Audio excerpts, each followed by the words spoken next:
आम कहानी आम लाइफस्टाइल डीरा ओडिया लाइफस्टाइल। किए ता भीतर की चिल्ले ता भीतर क्या है रो की चिल्लेला हां फोटोशूट चलची। हेलो हाय नमस्कार जय Jagannath welcome to my new blog. तो आज थिला हमर गोवा रे सेकेंड डे। तो चलूँ तो देखिए आम आज कुआड कुआड जाऊँ कौन करूँ। तो वीडियो टी शेष जाए प्लीज देखिए और लाइक शेयर एंड सब्सक्राइब करिए बिल्कुल भी भूलिबेनी। तो पूर्व दिन राति आम जो होटेल रही से होटेल को चेंज करी आम आज यही होटेल को आसलु जार ना था पाम रिसोर्ट जोटा कि कैंडोलिम बीच पाखापाखि थिला।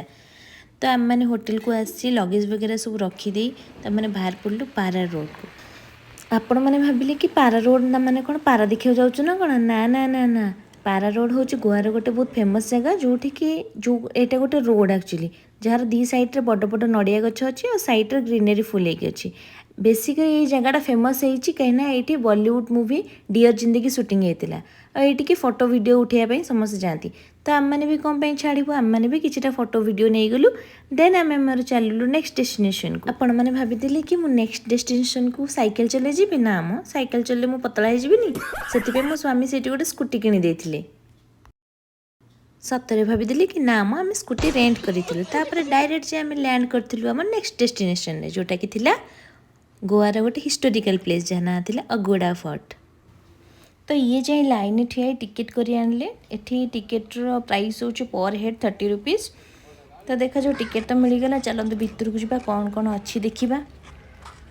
एक्चुअली ये फोर्टा हूँ गोटे हिस्टोरिकल प्लेस जोटा कि 400 वर्षर पुराणा और यहाँ जितेबाला होता से एक्चुअली पर्तुगीज मानकर शासन चलता से टाइमिंग या तो एक्चुअली या मीनिंग हूँ Aguada means meaning actually Portuguese भाषा माने हूँ पानी। तो सेतबल टाइमिंग रे ये एक्चुअली थिला गोटे फ्रेश वाटर रिजर्वर जोटा कि सब बहुत बड़ थिला जोटी कि लाइक सोल्जर माने जहाज जो मैंने चलाते से माने ये सब पानी संचय करुले। तो 400 वर्ष पूर्व एक्चुअली जितेबाला आफ्रिका यूरोप रु आसुवा जहाज जो आसे तो ये से मैंने पीवा पानी नापी रुहति कि जहाज मरामती कि विश्राम नापी से रुहति ये। तो एक्चुअली आम मैंने जिते हिस्ट्री पढ़ुलु से पढ़ी सीना मन रखिए किंतु जिते तुम गोटे जगह को जाकि विषय एक्सप्लोर कर बहुत इंटरेस्टिंग लगी है। जब गोटे जिन को इंटरेस्ट सहित जान तो से ऑटोमेटिक तुम मन रही। तो देखो भितर बहुत सारा गोड़ा फोर्ट थिला सेटिक आम नेक्स्ट जीवु यहाँ हूँ गोड़ा फोर्ट भितर को आसुँ।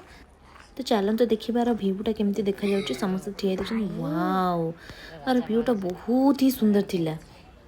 नेमती आज्यूम कर कहि दोछ ना एटा तो कहि दिबे ना रहउछन बोली 100% श्योर एटा मु जानछि आ भीतर रहउथि होते का भीतर हे आ भीतर केमती रहिबे कोन ला की तब तो जाए अब तो क्या है कि चलेला हां चलेला तो आम दिजन को तो एमती मजा मस्ती दिन सारा चलता है। तो सेठी बुलाबुली सारी आम चलू सिंकोरियम फोर्ट जहाँ को लोअर अगोड़ा फोर्ट भी कहुए। तो चलते देखा सेठी जहाँ कह सांग मैंने गोवा गवर्नमेंट एक्चुअली यही पार्किंग रे ही पैसा उठाऊँगी। एक्चुअली ये गवर्नमेंट भूल नुहे लोक मैंने ही गोटे स्काम करके पार्किंग पे पैसा नौ। तो छाड़ू आम आसी पहुँची गलु सिंकोरियम फोर्ट रे आईटा बहुत ही माने वीडियो फोटो जिते सुंदर देखा जाए एक्चुअली टी क्राउड जेहेतु आर एक्चुअली ड्रोन शॉट बहुत सुंदर लगुव। तो ये सब बेस्ट जिन हूँ सनसेटा बहुत भल देखा मिले। तो मैंने सेठी भी किसी फोटो वीडियो नहीं जाइए फोटो वीडियो तो जो गले से कंपलसरी।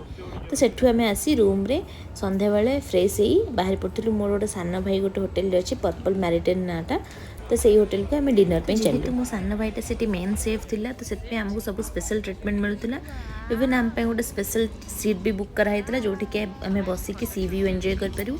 एंड जेहेतु भिणई भाई जाइए से होटेल तरफ गोटे स्पेशल कैमेरामैन आसी शूट करूला आ बाबूंकर तो जो जाए फोटोटा पूरा परफेक्ट नहीं तो से जाए रिटेक चली मु तो फोटो उठे उठे इरिटेट हो जाए। थैंक्स टू से कैमेरा भाई तंकर बहुत भलसे फोटोशूट कले। देन आम से भी न्यू ईयर पर बहुत पार्टी सेलिब्रेशन होता तो आम सब डांस करी तो फाइनाली आमर आसीगला पिज्जा जोटा कि निजे बिजू बनई मैंने जी मो सान भाई हे सी बनई एंड हरा भरा कबाब आसाला गोटे मकटेल आसाला तो सेठी टिके डांस फ्रांस करी बहुत सारा मजा मस्ती करी तो फाइनाली दिन सारा टायर्ड होगी आसी होटेल पहुँच जाइए। आशा करुँची आपण मानक वीडियोटी भल लगी तो please like share and subscribe करंतु। रहिली नमस्कार, जय जगन्नाथ।